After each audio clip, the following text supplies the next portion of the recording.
Добре дојдовте во уште еден подкаст за секого по нешто на дигиталната редакција сакам да кажам .мк. Јас сум Жанета Здравковска, а сега разговараме за една доста сензитивна тема за предизвиците на децата со аутистичен спектар и на нивните семејства. Наша гостинка е Ирена Николовска-Ристановска, психолог, мајка на дете со аутистичен спектар и основач на Сдруженијето на психолози Рилука.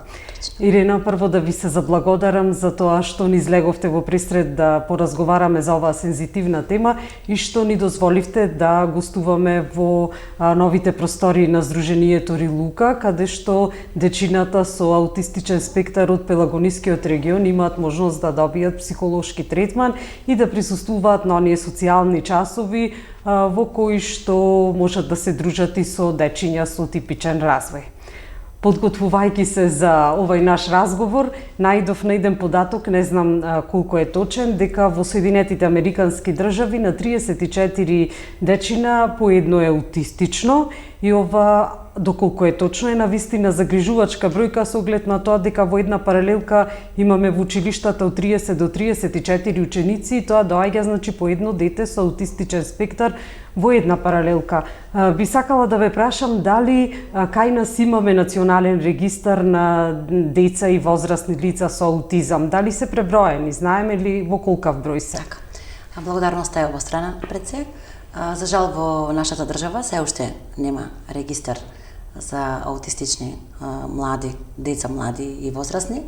Исто така немаме ни стратегија како истите да се третираат и борбата на родителите како јас е една од поголемите борби кои што ја водат е токму за регистар, стратегија и председневни центри во секој град. Колку е тешка оваа борба да се води? Живееме во 21 век и свесни сме дека околу нас има се повеќе дечина кои што имаат проблем со говорот, проблем со социјализацијата, меѓутоа и понатаму како да остануваат оние стереотипи, предрасуди кои што постојат. Вие, Ирена, со години наназад отворено зборувате за аутистичниот спектар кај луѓето. Што значи имате и синче кое што сега е 13 годишен, Лука, кое што има токму вакво нарушување. Што значи да се биде родител на едно вакво дете?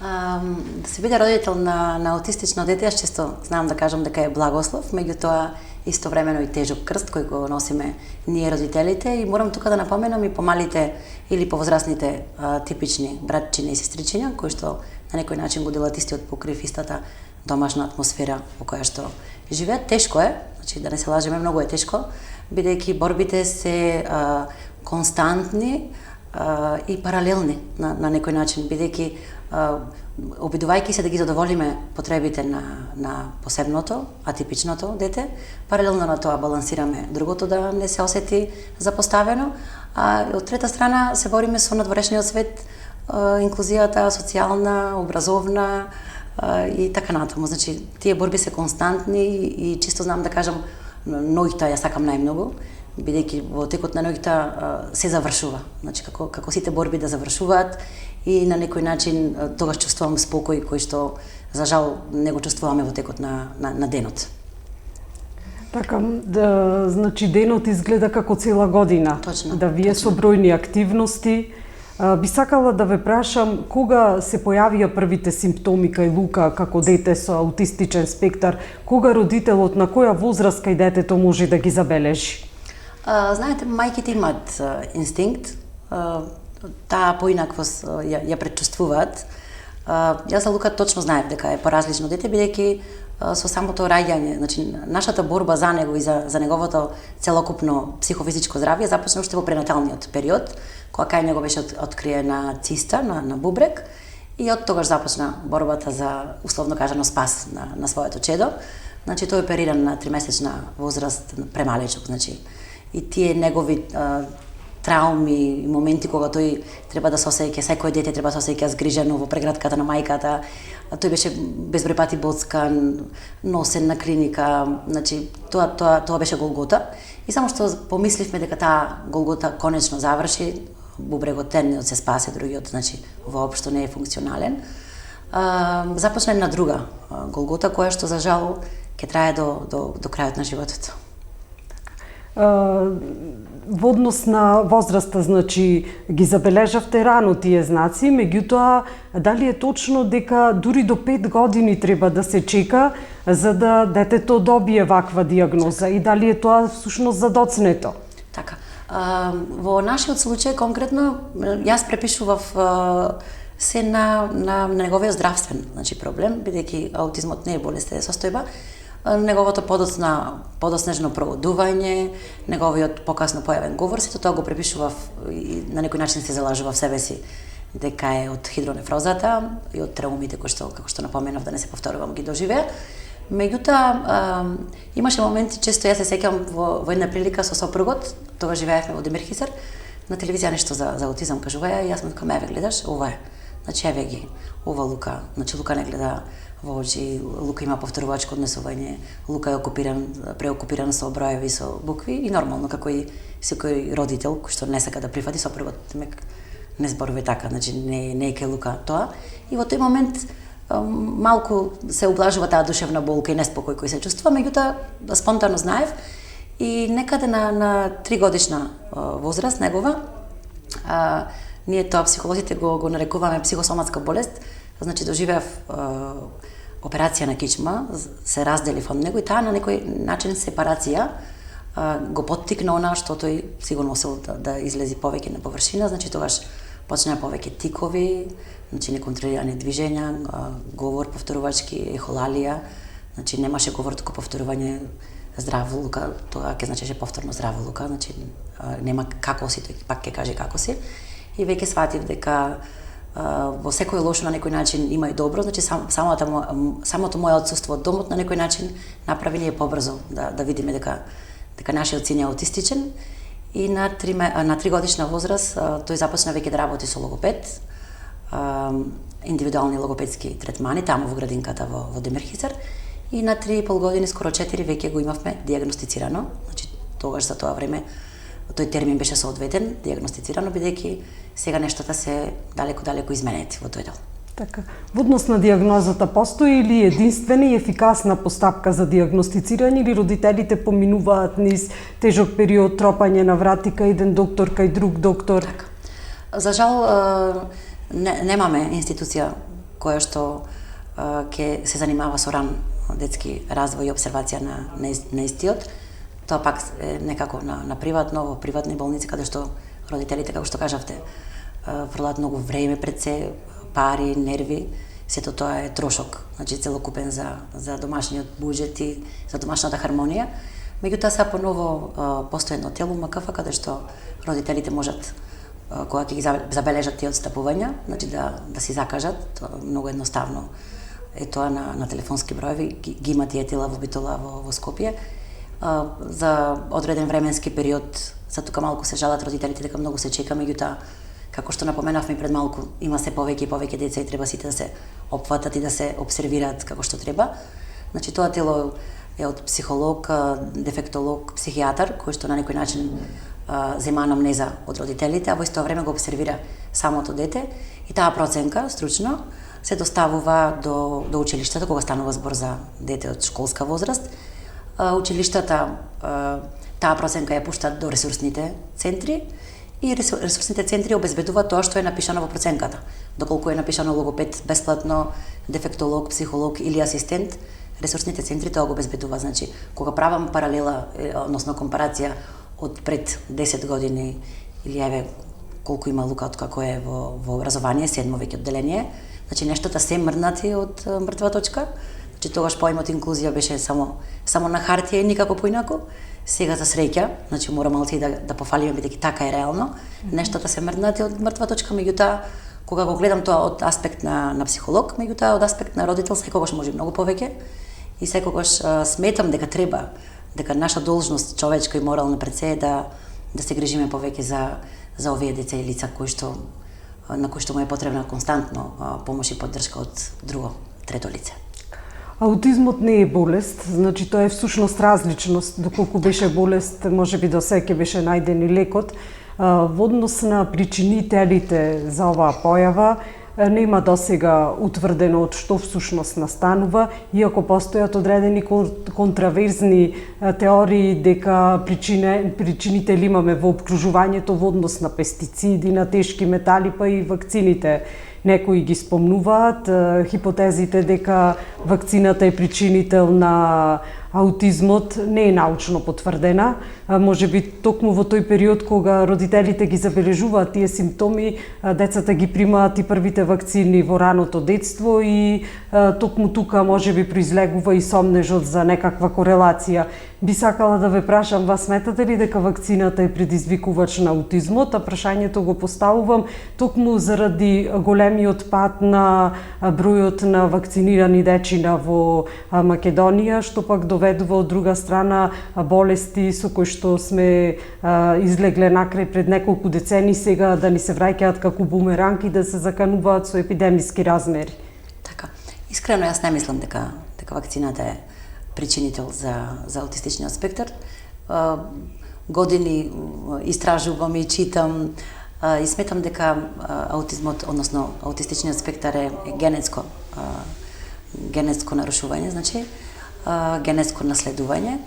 Меѓутоа, сепак, често знам да кажам, бев исплашена за Јована, ја одложував вакцината, иако верував во спротивното, сепак сакав да бидам сигурна.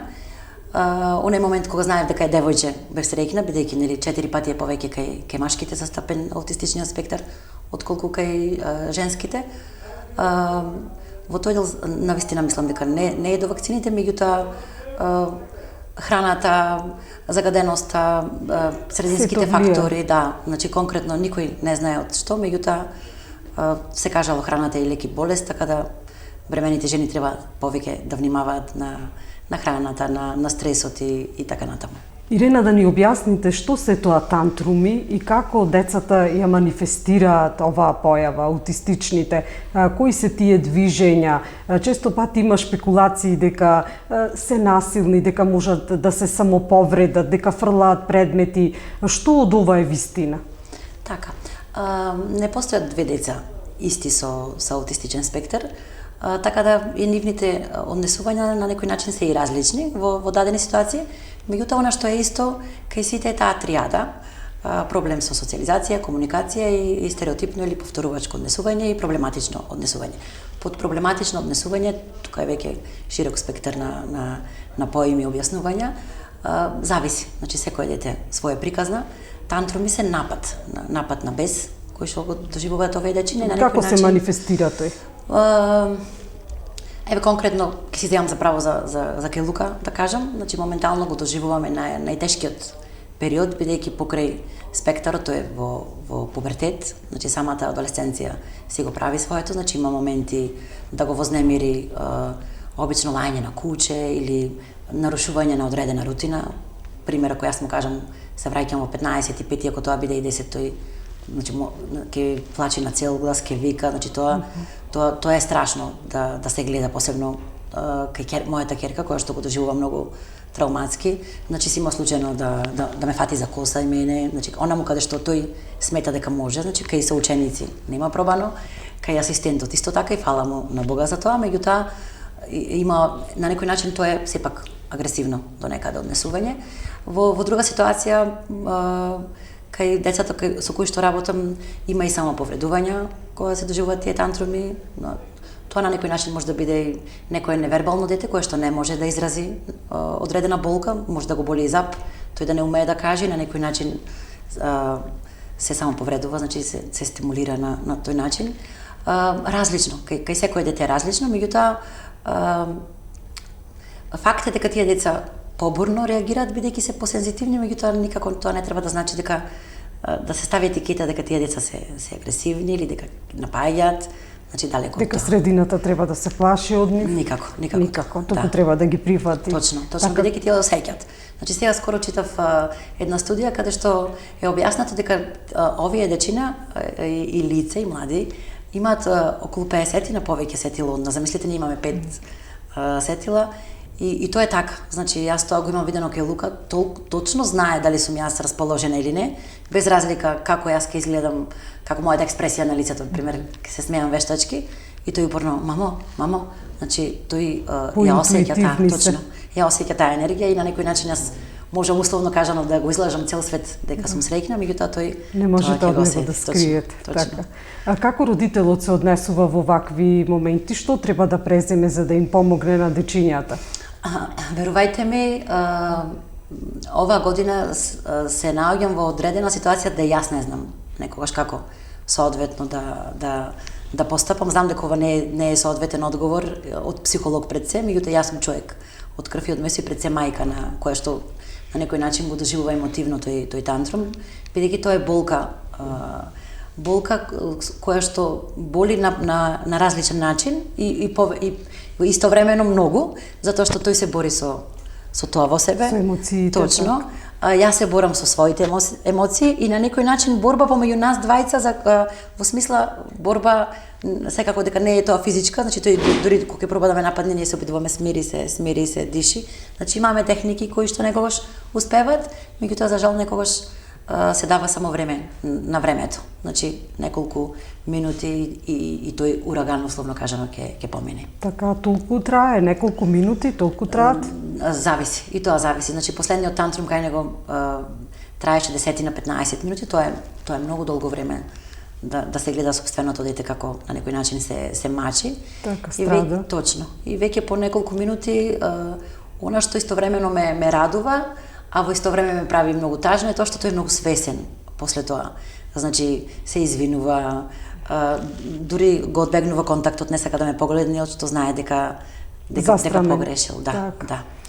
Во тие моменти јас како психолог сметам дека не треба да му се лутиме. Во смисла, во смисла, ајде, добро, ти простувам, другиот пат ќе дишиме подолго, готово, помина, ти си умно дете, затоа што доколку држиме лутина, како што има родители, јас кои што ги познавам, во смисла, ќе му држам лутина за да стане свесен, значи, тоа не е така и не треба да биде така. Никако дека не помага, само го пролонгира таа лутина да стои подолго време во самото дете. А на колку време се повторуваат? Кај аутизмот и тука нема правило, значи додека беше Лука помалечок, сите овие тантруми и тикови некако можевме со нив полесно да се справиме, бидејќи беше помалечок. И надвор, и зараче, и врате, ќе го кренам, така и ќе го тргнам, меѓутоа сега е се поинаку, сега е поголем, и почесто се случуваат, веројатно самата адолесценција го прави тоа. Значи некогаш во текот на денот може и 5 пати да има тантруми, некогаш многу ретко се случува воопшто да ги нема, некогаш да поминат многу брзо, некогаш да траат подолго и денот потоа да биде таков каков што е. А песната помага ли? Тој настапуваш и на детски фестивал, испеа песниче дека сите деца се всушност исти, а исто така имав можност во едно ваше друго интервју да прочитам дека на 6 години на караоке забава испеал песна од Дино Мерлин. Од каде тој талент ти му помага ли, може би, дете така да се подопушти и да се носи подобро со ситуацијата? Па мислам дека и тука и гените си го имаат направено. Своето татко ми е свештеник, значи има прекрасен глас и Лука често е носен во црква да го гледа дедо каде што пее и не можеме и не смееме и не треба да припишуваме се на состојбата и тие се личности, тие имаат карактери, темпераменти, таленти, имаат право на избор. Тој си го избра динката, така го вика Дино Мерлин, динката. Значи со динката заспива и со Моцарт, значи тие се негови Се уште. Точно, и сите песни ги знае, значи, од Дино Мерлин. И, да, во една игротека, исто бевме така, на сите посебни мајки од Рилука си имавме забава, и тој си озеде микрофонот, си испеа така песната убаво, и тоа сватив дека, веројатно, ако некогаш во иднина го насочувам во нешто, тоа ќе биде покрај каратето и музиката. Вториот негов така голем и убав настап, значи, веќе се смеам, пошто се уште ги доживувам тие импресии од тогаш, е фестивалот Тралала, каде што Лука испеа песната со која што испрати силна и моќна порака за прифаќање на невидливата попреченост. Се уште кога анализирам, се прашувам како успеавме да го направиме тоа. Беше ли тешко? искрено беше, во исто време меѓутоа и не беше, тогаш беше Беше голем предизвик. Да, и ние на некој начин родителите нови дечина сме креативно прилагодливи, бидејќи немаме избор да не бидеме. Значи, во самата ситуација немаме време да размислуваме ова можам, ова не можам, значи знаеме дека мораме да можеме, бидејќи немаме избор да не можеме, тоа значи дека се откажуваме. Му објаснавме, значи кај овие деца е многу важно пред време да бидат подготвени за нештата кои што ќе следуваат. Му објаснавме, го прашавме дали сака да пее, тој да. Му објаснавме каде ќе се снима песната, кога, во кој ден, во колку сатот, значи тоа мора да биде сето точно, значи нема лага тука. Си ја сними песната многу лесно, многу едноставно, значи На сцена како се чувствуваше, гледав на снимките дека беше опуштен. Тој беше опуштен, меѓутоа јас на сцена знам како поминав, пошто на истата сцена бев клекната ако случајно се возбуди, се вознемири, значи Под сцената бевте скроз застанати? горе на сцената, од каде што излегуваат учесниците за нешто ако треба да пристапам на истата. Значи помина безпрекорно добро, нормално си имаше некои отстапувања во смисла да биде вознемирен, да затвори уши, да му пречат дечината гласно, бидејќи самиот фестивал 3 пати настапуваат во еден ден, значи тоа за него беше и голем предизвик. Меѓутоа тука морам да ги споменам класот, значи и наставничката од Деленска Ана, која што толку многу ни беше поддршка во целиот тој процес заедно со асистентот. Браво. Значи да, секоја чест за нив двајца. И тука морам да напоменам пошто тој период покрај таа цела среќа која што ја чувствувавме со фестивалот, момент пред да биде истиот, одам да го земам во еден петок од училиште и слушам песната од Лука. Значи ја пеат, меѓутоа ја пеат многу деца. И значи тогаш прв пат се расплачев онака од радост. Наставничката застаната до Лука, Лука просто ја пее и сите деца станати и сите ракоплескаат и на некој начин го поддржуваат. Значи тоа е таа инклузија која што ни е потребна, таа е таа сплотеност која што секој родител сака да ја види во очите на детето.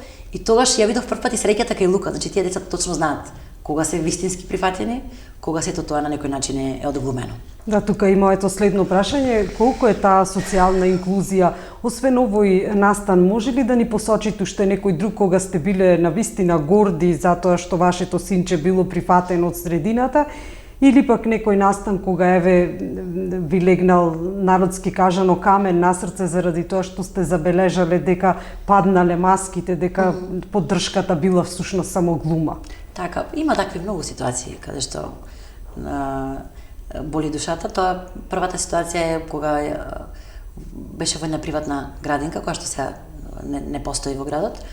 Во смисла ќе пробаме, ми кажа, како тој да е, често знам да кажам експериментален глучец, па ајде ќе пробаме, значи не може ќе пробаме или знаеме да работиме со овие деца и сакаме или не знаеме. И по неколку дена ни стигна одлука, писмена одлука дека тој на некој начин го исфрлат од истата градинка. И секако јас со мојот борбен дух и лутина веднаш си ги барав правата кај народниот правобранител, меѓутоа тука на некој начин добив совет дека јас не можам ништо од причина што тоа не е под државна капа, значи приватна е установа и сакаат ги примат, сакаат не ги примат. И тоа е тоа, меѓутоа години потоа истата собственичка ми пиша дека се кае за тој настан, во смисла како не била спремна, јас верувам дека тоа било така, значи јас не се лутам на нив, се лутам на државата која што не создаде услов да не биде тоа приватно, да биде државно и да нема такви одлуки. Меѓутоа истата таа личност во иднина на некој начин ни бевме поттик да работи со вакви дечиња и сега во друг град некаде работи со тие деца и ги сака безпрекорно, значи нашата несреќа условно, да, точно. На некој му донесла среќа и на некој начин сепак тој момент не е толку несреќен кога гледам долгорочно на истиот. Други ситуации беа оние првите инклузивни состаноци во училиште, каде што јас често знам да кажам дека имав чувство дека не судат што е Лука тука каде што е. Потоа нели судењето со соседи исто така, значи чувството е многу непријатно, значи да се докажуваш некому за нешто кое што ти не си го избрал да биде така како што е. Колку за овие деца има простор во нашите градинки, во државните? Ги носат ли родителите? Или сепак најголемиот дел од нив поминуваат во домашни услови со мајка, со татко, со баба, со дедо?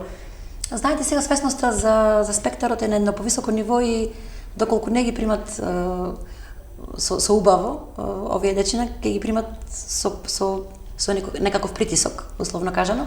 Меѓутоа поентата е да не биде така. Значи поентата е запишувањето да е исто како добро утро, добар ден, кога се велиме, тоа да е сосем окей, нормално. Меѓутоа се уште има такви ситуации. Конкретно кај нашите членови тука во Рилука нема таква ситуација, бидејќи знаат дека тоа нема да остане така, ќе се бориме сплотено да биде поинаку, меѓутоа тоа не треба да не радува, бидејќи среќата не треба да е само во Битола, треба да е и во другите градови, во рурални средини, каде што многу од родителите не си ги знаат своите права, за жал, и треба некој да ги советува, да му каже што е тоа што му следува. Овие деца и лица имаат права, онолку колку што имаат, меѓутоа важно е да ги знаеме и упорно да си ги бараме тие права. Да, и што се случува, Ирена, со училиштата?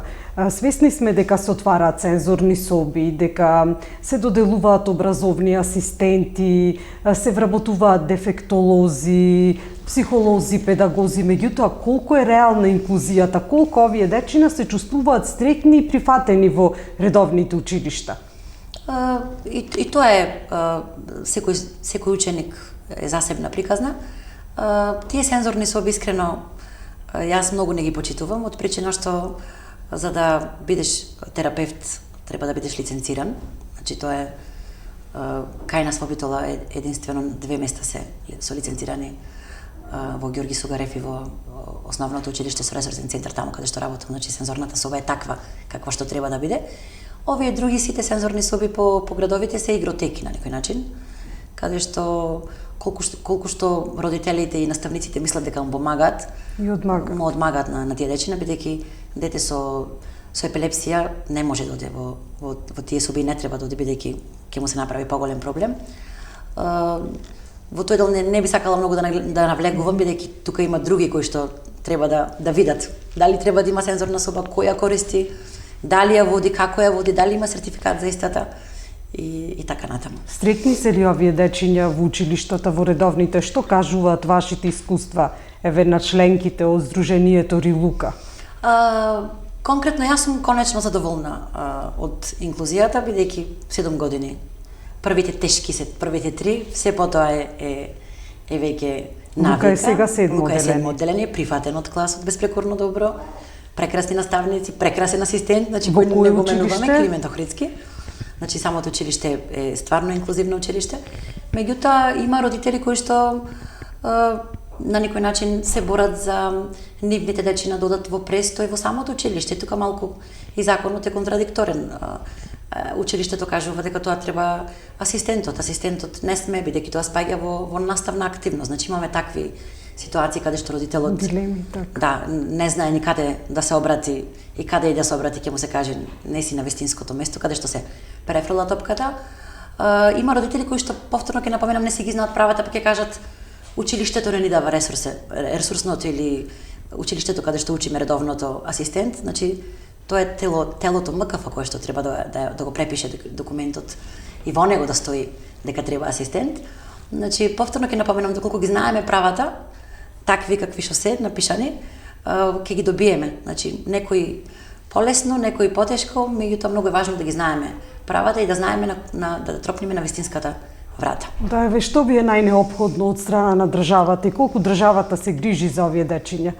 Искрено, додатокот сумата на додаток е премала за потребите кои што ни се потребни да ги обезбедиме за овие деца, меѓутоа никогаш не би сакала финансискиот момент да го ставам на прво место, бидејќи секогаш е малку истиот. Колку изнесува тој додаток? 7.800, значи тоа е многу мала сума. Конкретно ние за Лука издвојуваме 12.000 месечно за суплементи. Замислете, еден родител останува во домот, значи не е работоспособен. Тука државата би можела да направи многу, значи тој родител кој што е дома да биде платен. Преку пензија, например? Да. Тој родител да се зема одредена сума за тоа што ја врши неголемата и неблагодарната работа, неблагородна пред се.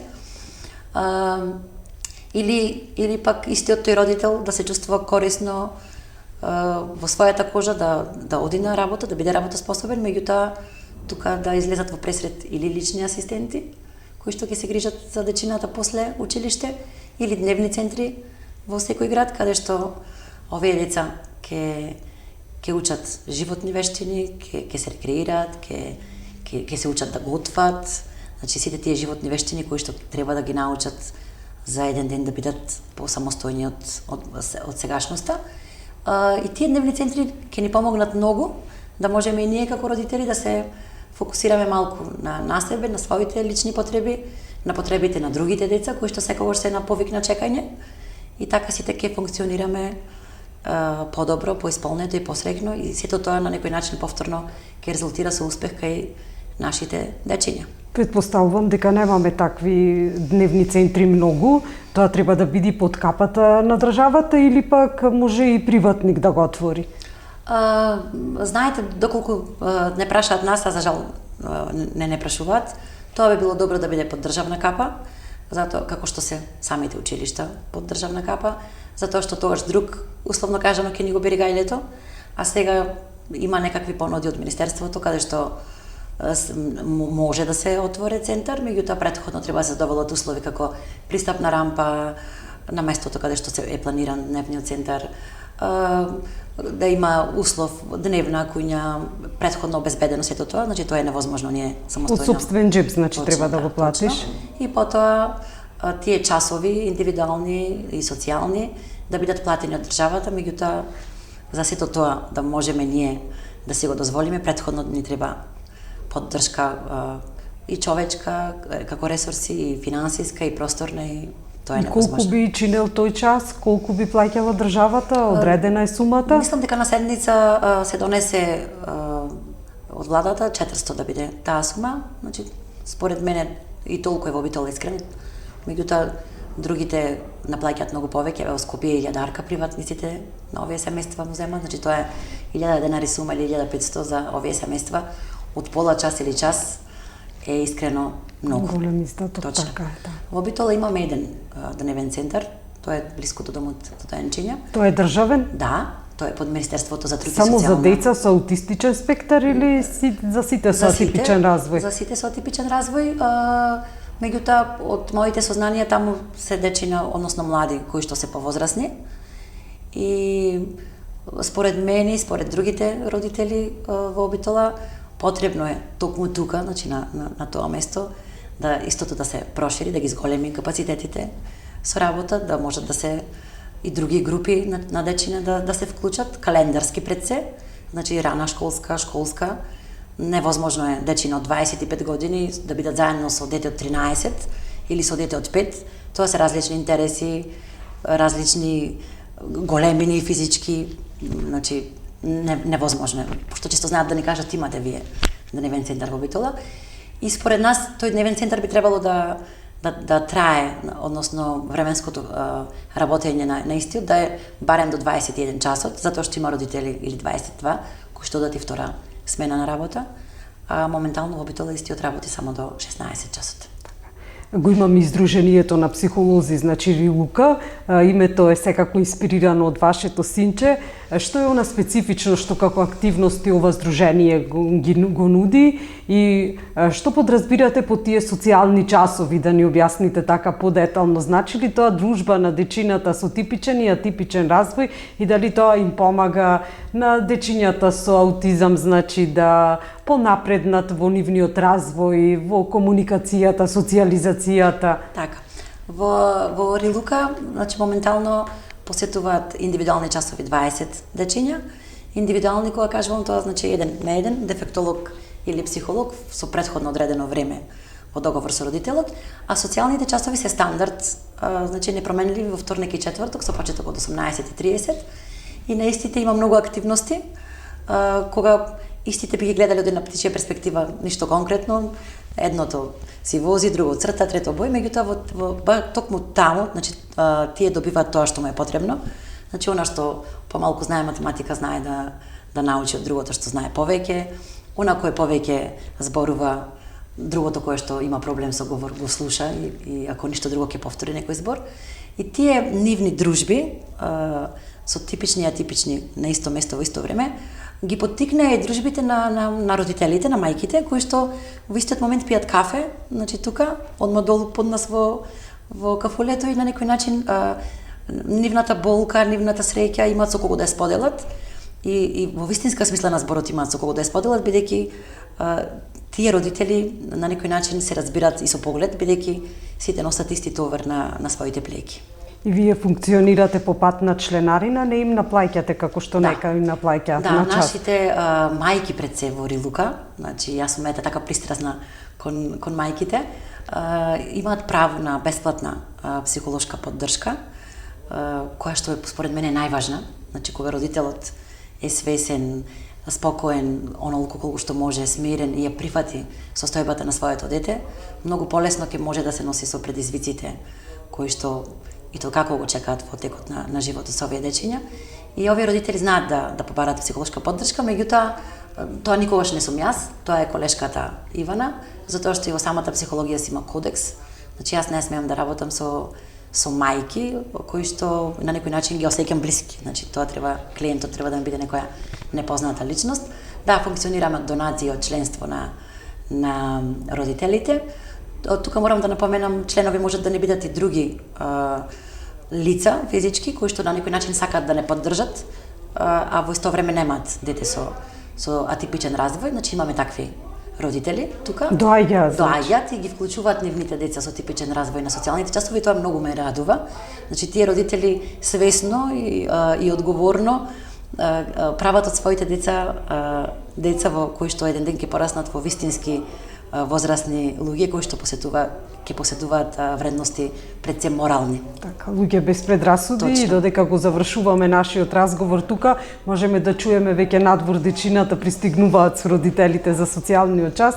Ирене, јас ви благодарам и посакувам здравје и успех во животот на вашите дечиња, исто и истрајност поголема кај вас во цела ова животна битка што ја водите. За крај, што би им порачале на јавноста, како да се однесува кон децата со аутистичен спектар? На јавноста би им порачала, ако не знаат како да помогнат, да ги прашаат родителите на овие дечиња како да им помогнат. Секогаш секој може да помогне некако. Некој може да помогне само што ќе не ислуша, некој може да ни помогне со прегратка, некој може да ни помогне на некој поинаков начин, меѓутоа секогаш тоа да биде со како можам да ви помогнам, да не биде чекор кон детето да го погалам или да го допрам, бидејќи тоа може да го вознемири. Ви благодарам што имаш.